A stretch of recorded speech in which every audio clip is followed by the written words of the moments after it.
Hi and welcome back to our beautiful platform wizard study part number 9 property number 3 को आज हम सीखेंगे determinant की। बहुत अच्छे लेक्चर्स हमारे चल रहे हैं। जो भी चैनल पे नए हैं वो सब्सक्राइब करें, सपोर्ट करते रहें और इसी के साथ साथ जो हमारे कॉन्टिन्यूटी एंड डिफरेंशियबिलिटी के लेक्चर्स कराए जा रहे हैं सब पे वो भी अटेम्प्ट करें, कोशिश करने के।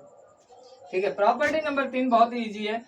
क्या बोलता है, सबसे पहले मैं बता देता हूँ, फिर मैथमेटिकली देख लेते हैं। ठीक है, अगर दो रो और कॉलम सेम है, अगर दो रो और कॉलम के एलिमेंट सेम है, करस्पॉन्डिंग एलिमेंट सेम है, तो वैल्यू क्या हो जाएगी, जीरो है। बिना देखते ही अगर दो रो और कॉलम के करस्पॉन्डिंग एलिमेंट सेम है तो वैल्यू डायरेक्ट जीरो ले लीजिए।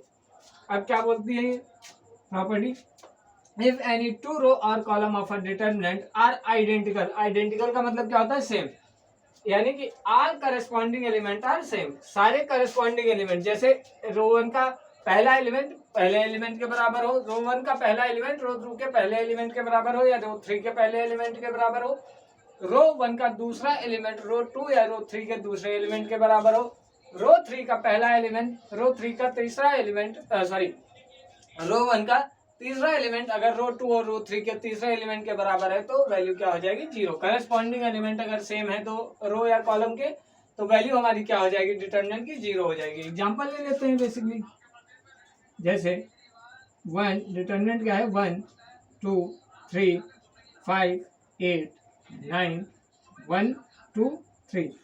तो आप क्या कहेंगे, सीधा क्या लिखना है इसका, जीरो। अब ये क्यों, क्योंकि देखिए रो वन का पहला एलिमेंट रो थ्री के पहले एलिमेंट के बराबर है, रो वन का दूसरा एलिमेंट रो थ्री के दूसरे एलिमेंट के बराबर है, रो वन का तीसरा एलिमेंट रो थ्री के तीसरे एलिमेंट के बराबर है।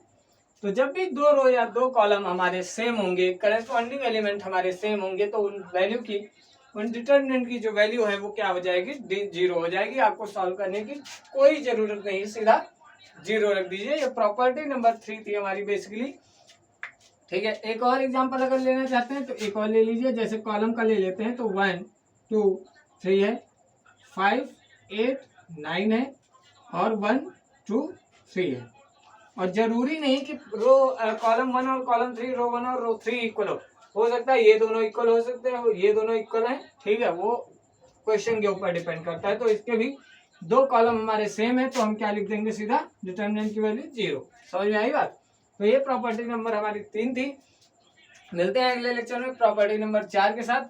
सपोर्ट करते रहिए। जय श्री राम। ध्यान रखिए, राधे राधे सभी का।